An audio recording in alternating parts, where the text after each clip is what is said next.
રાતના વાગ્યા છે 3 અને મને ઊંઘ નથી આવતી તો હું બહાર દેખું છું. કેટલું બધું અજવાળું લાગે છે ફોનમાં તો. રાત્રે 3-4 વાગ્યા સુધી જાગ્યા પછી બી સવારમાં વહેલા ઉઠીને 10 વાગ્યે કામ ધંધે જતા રહીએ છીએ. 2 દિવસ પછી મારા પાર્ટનર આવે છે મારા ઘરે, તો હું એમના માટે પનીર બનાવતી હતી. પનીર બની રહ્યું છે, પ્રોસેસ ચાલુ છે પનીર બનવાની. 2 દિવસ પછી આવ્યા છે.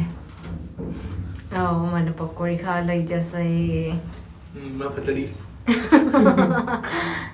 બચારી મને ખવડાવે બસ ત્યારે પૈસા એટલા. ચલો જઈએ પકોડી ખાવા. ખુલ જા સિમ સિમ. ખુલી ગયું. આવી ગયા છીએ અમે પકોડી ખાવા. પકોડીવાળો બી અમને જોઈને ખુશ થઈ જાય છે. ચલો જાય છે ઘરે. હવે આવશે ડાયરેક્ટ સેટરડે કે સન્ડે. 2 દિવસ પછી. Bye bye. Bye bye. No bye bye. હજુ મારે દુકાન જઈને ચોકોબાર ખાવાનો. ચલો ચલો.